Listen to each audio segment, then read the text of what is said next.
Mm-hmm. Mm-hmm. Seeds are planted every day. Wanna let them cultivate. Gotta lay the groundwork. Put in work and watch it grow. Enjoy your fruit and overflow. Gotta lay the groundwork.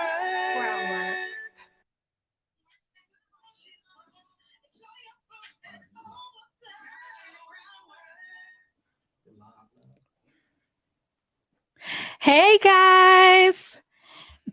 I'm so excited. Oh, I was looking down. Hey guys, how are you all doing? I'm so excited. Woo! Finally, we are back in action, baby.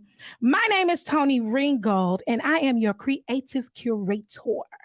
And I'm so happy to be here, right here at Space Create Interactive Studios and launching Groundwork, an incredible podcast, not your ordinary podcast, but something a little different. This podcast was curated because oftentimes we see the success stories and we hear all of the wonderful things, but we don't talk about the foundation that has to be laid. We don't talk about the hard work, the trials, the triumphs, all of the things that go into being a successful individual, or what we deem as successful, right? And so I took time to really think about what I wanted to talk about when creating a new podcast. As many of you all know, I was on B106 for about 5 years. I did a show called Sundays at the Square. I always wanted to be just like Oprah. She was one of my favorites, right? I remember being 8 years old and doing a book report on her and just saying that one day I wanted to have my own talk show. I wanted to have my own television show, and I wanted to write books and all of the different things. And I've been very, very, very blessed to be able to have the opportunity to follow my dreams and to help other people find theirs. And so I wanted to create something that could be, inspiration, be encouragement, but also get some nuggets and to help you as you lay your groundwork for your success. So without further ado, I have to tell you really quickly about this special guest that I have with me. I debated a long time about sharing my story because my story it's not one that was easy. Not only that, sometimes when sharing your story, you wonder how the people that are in the story are going to feel about it. But I realized that my overcoming can be the keys to someone else's overcoming. And so it's important to be able to express and be honest and be transparent in the right spaces, right? To be able to speak to someone. And my prayer is that someone that hears this podcast, whether they catch it on Facebook or social media, or whether they hear it on Spotify or any of the other places that this will be broadcast, that it will be a encouragement for them, that they'll take something from it. And especially if they feel like giving up, that they'll find something inside of them to help them keep going. As I've gone through my life, there have been people that have come into my life that have had a major impact. People who have poured into me, people who have seen things in me that I didn't see in myself. And so when I thought about this podcast and who I would want to be my first guest, I couldn't think of anyone else other than Dr. Kerry Ann Zamore. This woman, a lot of people know that I've done plays with her, but a lot of people don't know the things that I've been through and how we've had those 2 a.m. conversations and those moments where I didn't know what I was going to do or how I was going to do it. And she took time out of her schedule and out of her life to pour into me. And later on in this podcast, I'm going to talk about that moment that gave me the freedom and gave me the strength to be able to walk away from a situation that nearly cost me my life. Mm-hmm. So without further ado, I would like to introduce Dr. Kerry Ann Zamore. Hey, Toni. So tell the people a little bit about yourself. Oh my gosh. Where do I start? That's so loaded. And so I always say I am a social worker Yes. because that is the crux and the center of everything that I do. And so I'm a licensed clinical social worker. I'm a university professor. I'm a playwright, award-winning filmmaker. Come on here. And best-selling author. But at the end of the day, I always say everything I do, I'm a social worker. Yeah. Yeah. Yeah. Yeah. So I met Kerry, gosh, that was like 2014, I want to say. It was. And I was having an event. So one thing about me, and we'll talk about this a little bit later, I have the wonderful thing called ADHD, and it's great. It's great, but it's also really, really tough. And sometimes with people that deal with ADHD, we have these great, awesome ideas that we don't quite finish. And one of those awesome ideas that we probably need to pick back up at some point was the Women in Power Network. And we had a wonderful event there. And that was the first time I met Kerry. And I just remember just saying, man, she speaks so eloquently. And then I remember not being able to figure out where you was from, right? Yep, I remember that too. I was like, where you from? I just couldn't figure it out. And then we met again. Gosh. We met again. I think I came to your studio in Temple. Yes. And I think Landon was a year or two, and he got on your drum set and started banging. He sure did. Yeah. And a lot of you don't know this because y'all seen me in the plays, but I didn't start off on the stage. No. I actually started off stage managing, and I started off doing assistant work. She did. You were my stage manager. Yep. You were a really good stage manager. Yep. And I remember having a meeting with her, and she was like, we would love to invite you back to come in and do more stuff. And I was very honest. I said, listen, I enjoyed doing the stage managing, but I know that I am supposed to be on stage. Exactly. And I remember you saying, hey, that is that's transparent, that's real, and I can respect it. And y'all, I didn't just get a role. Like, I had to go in and audition and the whole thing. And I remember I got an opportunity to do Sunday dinner. You did. And I mean, and that was amazing. And you know what I really liked about that, Toni? It was, as an amazing singer that you are, you didn't have a singing role. And I know that was hard for you because you were like, I want to sing. But but then I remember the music director at that time, she was like, well, it's not a singing role. But it was what I liked is that you still stuck with it. You stayed with it. And you continued, and you didn't push past or anything like that. So I really admired that about you. And I think that's when we really began to get to know each other. It was, yeah. Character is everything. You hear people that are in the industry say all the time, you can have someone who is super, super talented and amazing and gifted, but if they don't have the right character and they don't know when to sit down and be quiet and where to be in the room, they'll take someone who's teachable, may not have as much talent, but is teachable, and they will put those people up. Right. And ahead. And I think that for me, I was just excited to have the opportunity, one, and two, I just wanted to learn. Right.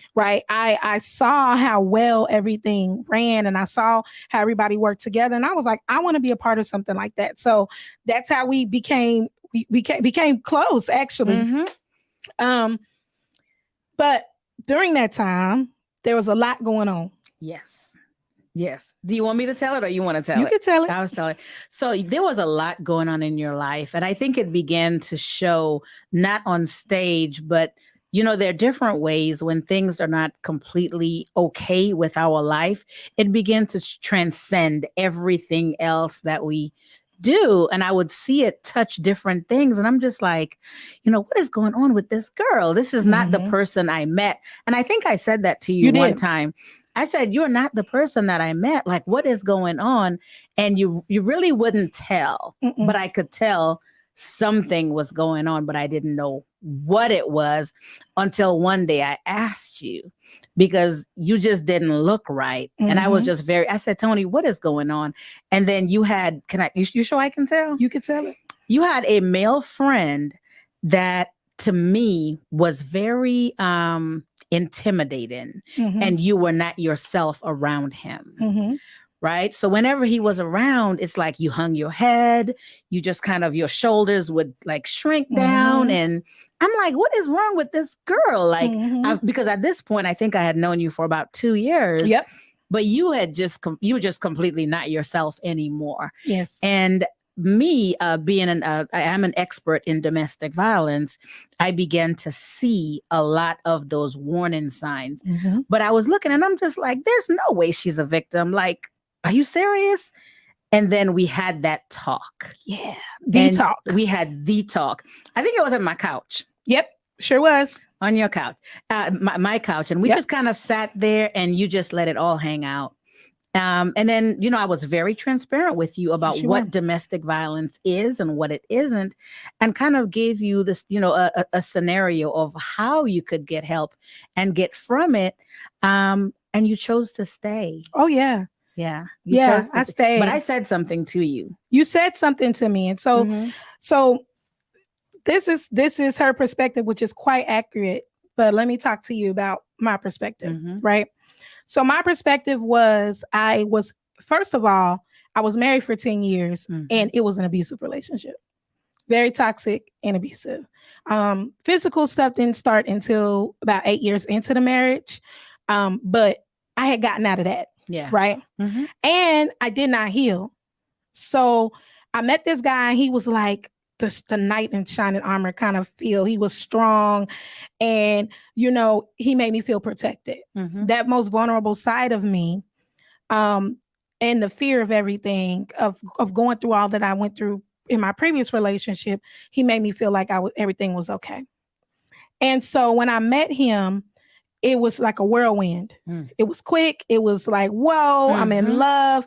And when you go through trauma, right? So my trauma didn't start in my marriage. My trauma started as a child. Yes. I was sexually abused, physically abused, neglected. I was on my own by the time I was 15, not in my mother's house. I was, you know, living with my pastors. And then by the time I was like 17, 18, I had my own apartment. And I really operated from a sense of rejection.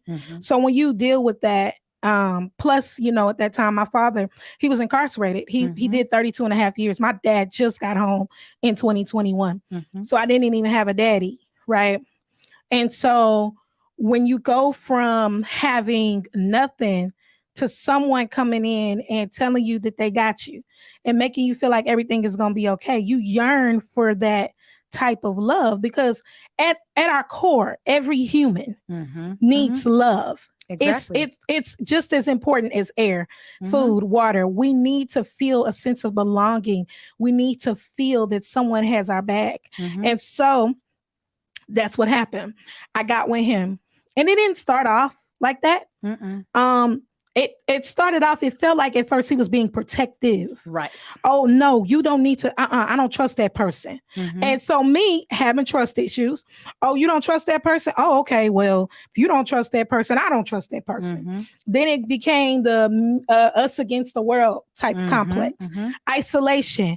I don't like that friend. Why you always want to go over there? Who are these people? I don't trust them. I don't like them.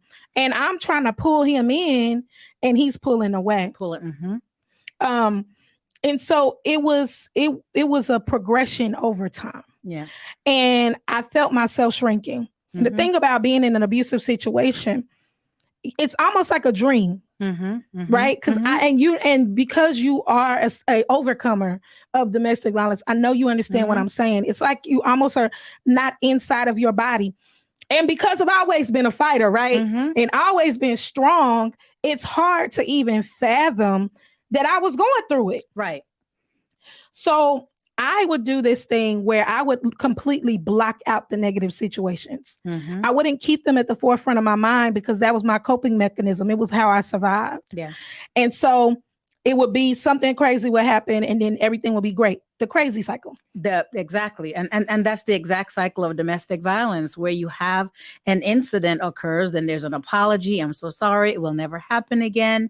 And then there's like the making up, the flowers, the grand gestures of it will never happen again.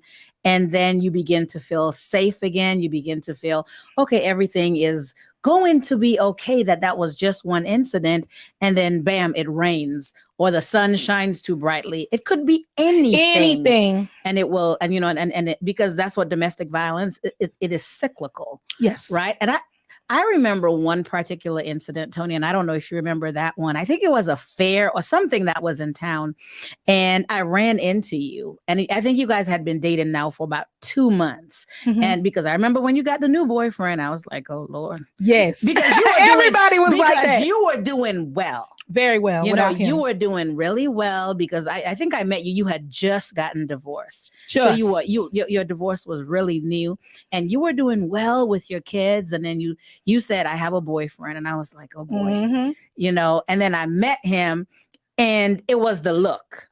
And with me, having worked with people of domestic violence, it was just the way that he looked at us. Mm-hmm. And I was like, okay, I don't know about this one, but okay, I don't know him. And a few months down the line, I think we were at some type of fair or something going on, and your baby girl, Trinity, ran up to me, and I was just like, hey, baby. And it's the way he was just standing there looking. Mm-hmm. And I was like, ooh, I don't have a good feeling about this. Mm-hmm. And you were so happy. Mm-hmm. And then you guys walked over to the car, and then your whole mood changed. Yep. And I didn't know what happened. I had a feeling, but I was like, it can't be Toni. I mean, she would tell us. Like, she would tell us. I was embarrassed. Going on. Yeah. And that's the thing. That's the thing about abuse. It's the embarrassment. Because for some reason, when you're in an abusive relationship, you feel like it's your fault. Right. You feel like you somehow are the person that caused this. Mm-hmm. And you find yourself trying to fix it in every way possible. In everything, let me just cook a little bit more. Maybe if I'm a little bit more maybe if we have sex a little bit more, maybe if I do my hair this way, he'll like it. And then the thing about not only being with an abusive person, but being with a narcissistic person, because there's levels, right? But when you're with a narcissistic abuser, they know also how to love bomb you. So, and they give and take the love, right? So it keeps you in a frenzy. And as long as you're in a frenzy, they can remain in control. Yeah. The gaslighting, the doing things, and literally 30 seconds later saying, I didn't do that. Right. What are you talking about? I didn't do that. I didn't say that. What are you talking? You're crazy. Which is all gaslighting. All making gaslighting. You feel like it, like it's your no, fault. You didn't read that. You didn't see that. What are you talking about? Is something wrong with you? And then you start thinking, damn, is something wrong with me? Maybe something. Yeah. Maybe I am. Maybe I am tripping. Maybe I am that person. But there was something you said to me one night.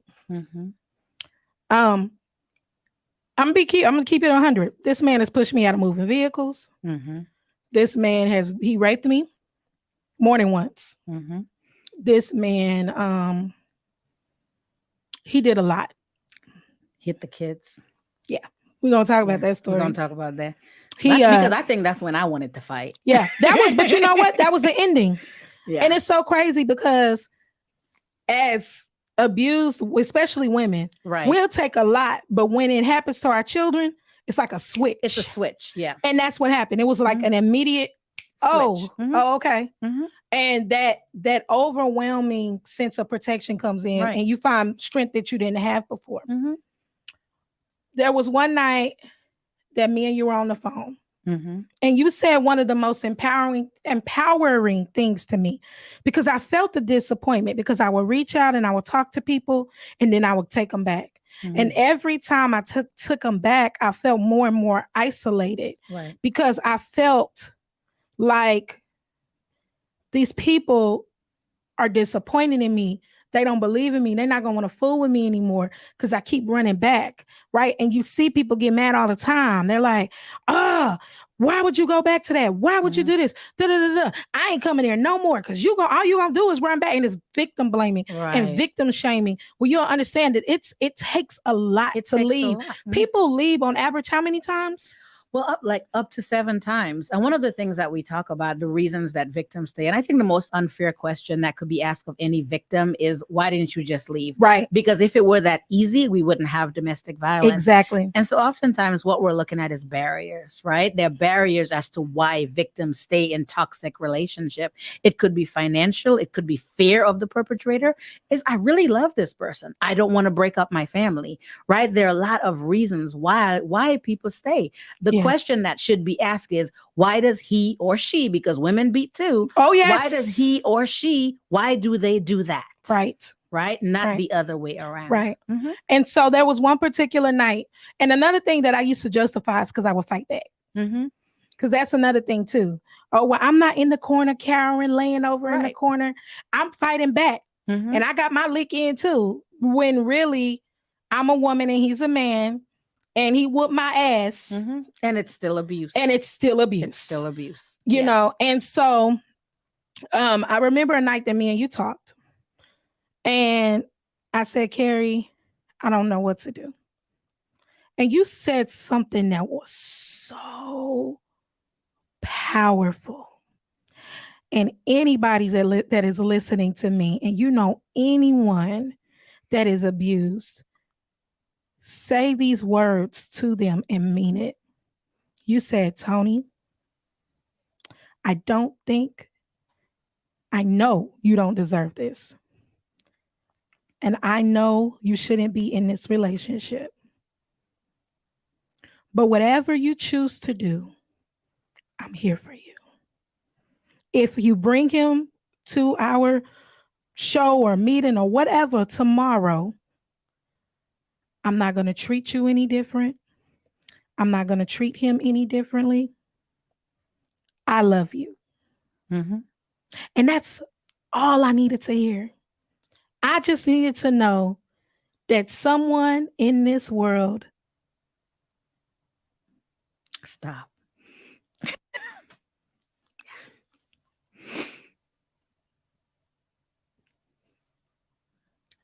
Loved me. Yeah. That's it. Yeah. I mean, because oh, geez, Toni, why? I'm sorry. We ain't got no tissue. We ain't got no. I didn't bring no Kleenex. Oh, okay.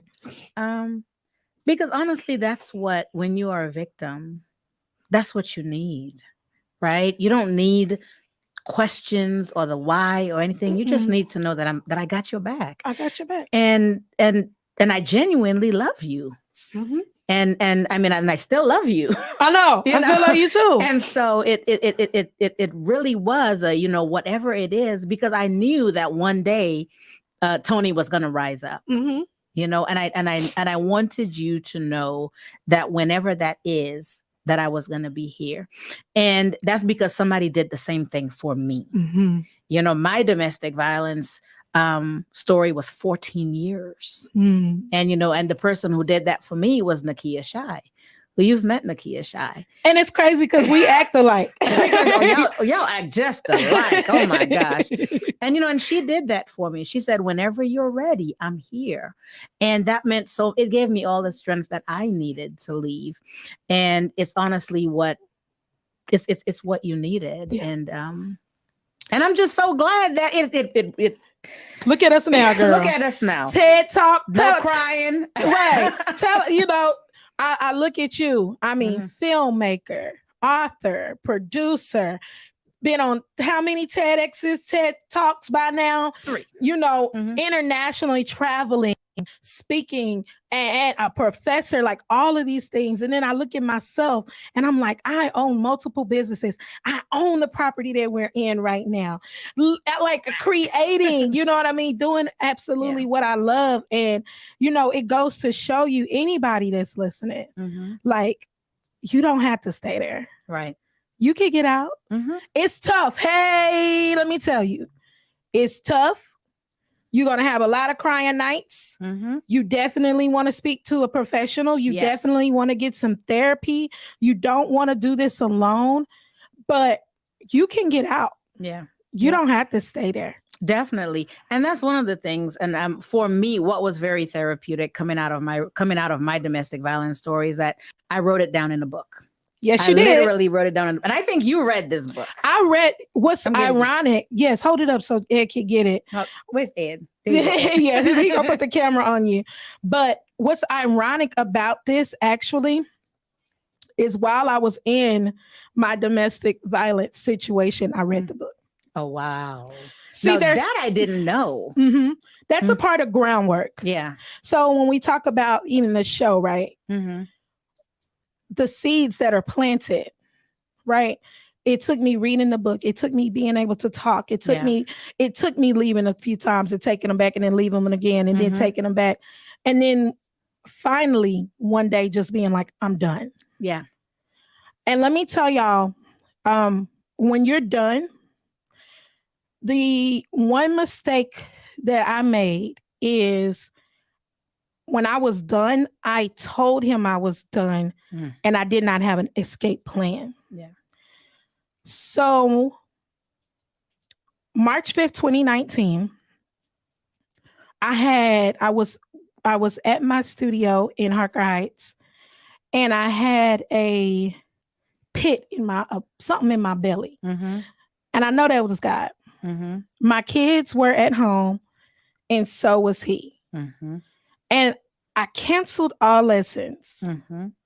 And I said, I'm going home because something ain't right. I remember that night. Yep. And when I went home, he was pissy drunk. He was so drunk that his pants were falling as he was walking. He was slurring his words. And this was one of those times where I had taken him back and he said he was going to stop drinking. And I went into the garage where he was and I saw where he had hidden under a tarp cans of beer that I didn't know nothing about. And I told him, I said, I'm done. I'm done. I can't. This is it for me. And when I said that, I was in the room and the door was closed. I told my kids to go into their room. And I told him, I said, I'm not going to just kick you out, but we can't do this. By that time, we were engaged. He put a ring on my finger and everything. And I said, I'm not going to be able to do this. I can't. And in that moment, he looked at me and it was like his face morphed. And I know what you experience of abuse, you know what I'm talking about, right? It's like they contort and they turn into a completely different person. Become somebody else. Literally. And I saw him turn into this person. His literal face changed. And when that happened, I'm a big girl. Okay. I'm juicy. You know what I'm saying? I always use that to my advantage because you weren't just going to knock me out. You know what I mean? But he picked me up with both his hands and began to choke the life out of me. I remember my toes like grazing against the end, like on the floor, like this, because they couldn't touch. And I remember trying desperately to get to the ground and I couldn't. I urinated on myself. Everything started to turn dark. I was dying. He was literally killing me. I started seeing my kids. I started seeing my family. All the things that they talk about in the movies, like that literally happened to me. And I said, God, am I supposed to die like this? My children saved my life. My kids broke down the door. And when I asked them, I said, what made y'all do that after the fact? They said, because we couldn't hear you anymore. Wow. My oldest son has epilepsy, and he was the first one to go for him.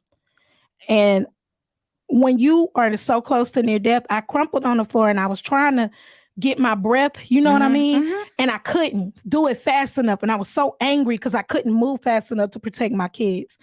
And he took his fist and he punched my son 4 times in the head. My son who suffers from seizures. Right. And I was trying to get up. Then my other son went after him and he slapped him to the ground. And then my baby girl went after him. He didn't do nothing to her. He just looked at her. And he said, you want to leave me? You want to put me back in jail? I'm going to jail for life. And y'all not getting out of here. Wow. And he ran to the way my house is set up. It's like almost like a shotgun house. So everything is like, my room was the last room. I told my kids, I said, run. And I ran. And my kids ran. And as I was running, he was coming out the kitchen with a butcher knife. Oh, wow. We managed to get in the car and he was running towards the car. And let me tell you how God works.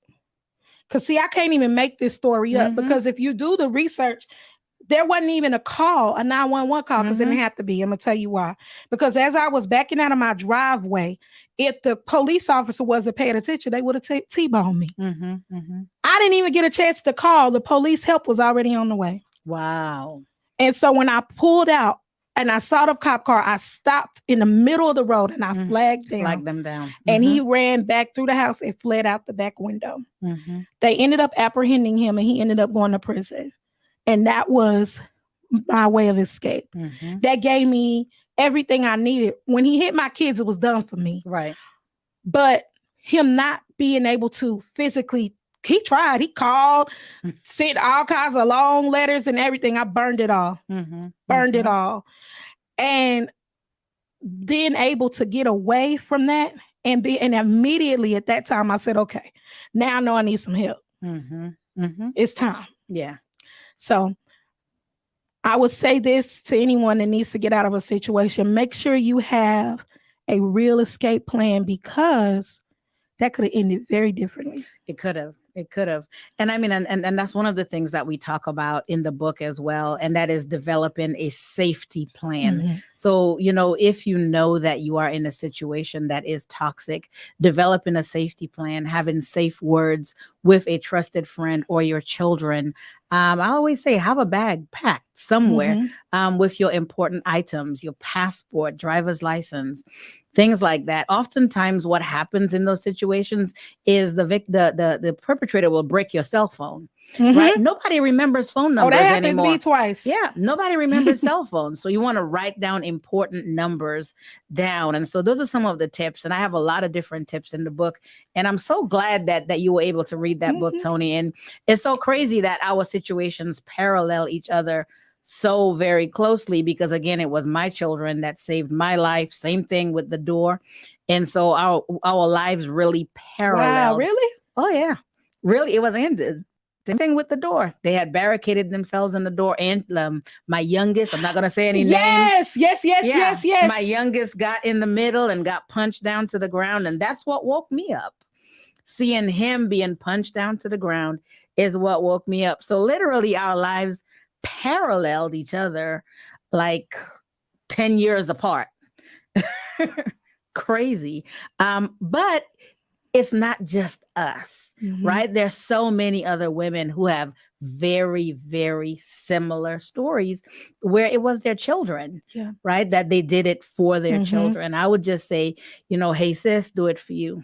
Do it for you, because the longer that your babies see that toxic situation, the deeper that it gets into their soul, their heart, their spirit. And it changes them. They become somebody else. And so do it for you. Yeah. Yeah. Absolutely. Well, Kerry. Yes, ma'am. We talked about a lot, right? And we talked about, all of the struggles that we've gone through, all the trials that we've gone through. But now, girl, let's talk about some of these triumphs, okay? I like Tell triumphs. the world. I like triumphs. Yeah. Let's talk about some of the triumphs. Let's talk about some of the things that you have going. I want to hear all about it. I want the people to hear all about it. Well, I think the first thing that I'm really happy about is coming from toxic relationships, is that I found happiness. And so I will say that I am happily married in a relationship. And one of the things that we did was really talk about, because, and I'm sure you have done this as well, really unload the stuff. Yes. Right? Because when you get back into a relationship, you have stuff. Lots of stuff. That's a lot, and baggage. And you got to unload that stuff. And so that's one of the things that Stephen and I did, was really begin to unload baggage. And in unloading baggage, we wrote a book. It's called Unloading Divorce Baggage.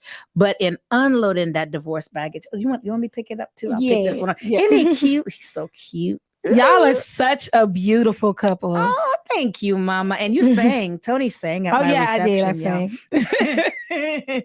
But we began to really unload. And I think, Tony, it was in the unloading, it really gave me permission to live my best self and really walk in purpose. And when you find your purpose and you begin to walk in purpose, then everything happens so effortlessly. Yes, it does. Effortlessly, and I think it's because you're not constantly combating a whole bunch of different voices and different energies. Yep. Right. You have the same energy, the same care.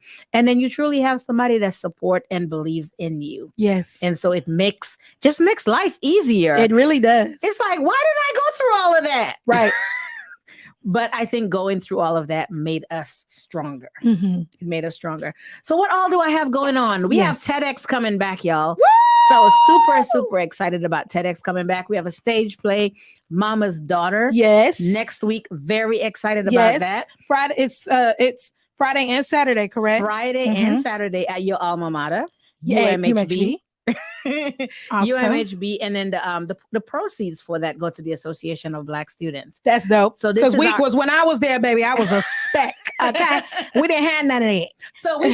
So we try to have events for our Black students because we have a lot of Black students coming from all over. Good. And so that's one of the ways, and we do it in Black History Month. And then the partial proceeds is a scholarship fund for our Black students, particularly I think our students in the music department. Really? Give them something to do. Yes. So we're excited about that. And then the following weekend on the 25th, we have a stage play, Cry Freedom. Okay. That we will be doing at the city. And this one is very different, Tony. I think you would love this one. Okay, I need to come. This one is done through dance and monologues. Oh, yeah, I need to be there. Narratives. But we have an amazing choreographer, Nikki Shai, is coming. We have amazing choreographer Renee Gray coming from Chicago. And we have Fire Dance Academy as well as Kara International Academy. Awesome. They're going to be a part of it and the babies are going to dance. And so I'm very, very, and that's very the excited. 25th? That's the 25th. Okay, That's the awesome. 25th. If people want to find out more about the things that you have coming up, where can they find it? KZamore.com. That's my website. The letter K, ZAMORE.com. Awesome. Well, listen, guys. I said that I wanted to keep the podcast at 30 minutes. I think we're a little over. Oh my. But I am so happy to have you as our first guest. Oh, thank you. It's indeed an honor and a privilege. As you all know, I am the owner here at Space Create Interactive Studios, and we have some events coming up too. So this Saturday, February 11th, is the Central Texas Creative Networking Mixer right here at Space Create. We are closing Space Create all the way down, and we are going to create an opportunity for other creatives to get together.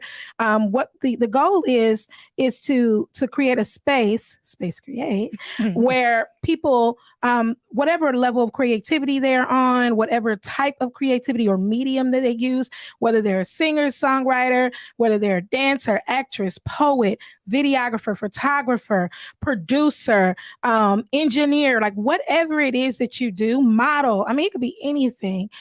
We want to get everyone in the space to start creating those real good connections, networking opportunities. We also are going to have some dope vendors here as well. And they're all creative vendors. They make their items with their hands. Oh, wow. I think that's super dope. Also, we have a drink sponsor, which is Bomb as Lemonade.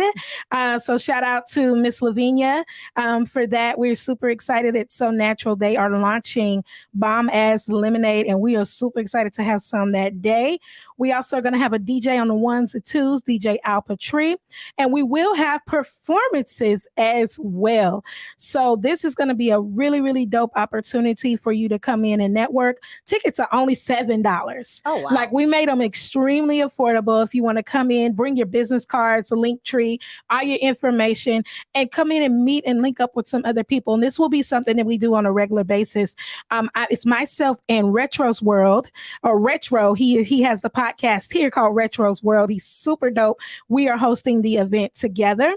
And so super excited about that. We have a bunch of other stuff stuff coming up, and I'll keep you guys in the loop on that as well. So just make sure that you follow us on all social media platforms at Space Create Studios. You can also go on our website, www.spacecreate.org, and you can see other things that we have coming up as well. Then, of course, we would love for you to come in and visit Space Create itself. So there are so many opportunities here in Central Texas. We have amazing people like yourself. Oh, thank you. And again, guys, tune in next week. I have a special guest coming in. I'll be making that announcement this week for Groundwork. This is a brand new podcast. I couldn't think of a better way to open up with other than having you. I saw somebody say, what are the hours? We are open Monday through Thursday from 12 p.m. to 7 p.m. and then Friday and Saturday from 12 to 9 p.m. So make sure you guys stop by, give us a call. We can set up a private tour. Again, thank you guys for tuning in to Groundwork, brand new podcast curated here at Space Create Interactive Studios. I am your host, Toni Ringgold, your creative curator. Thank you so much. Thank you so much, Dr. Kerry. Thank you for having me, Toni. And Yes. Good job. Space. Hey.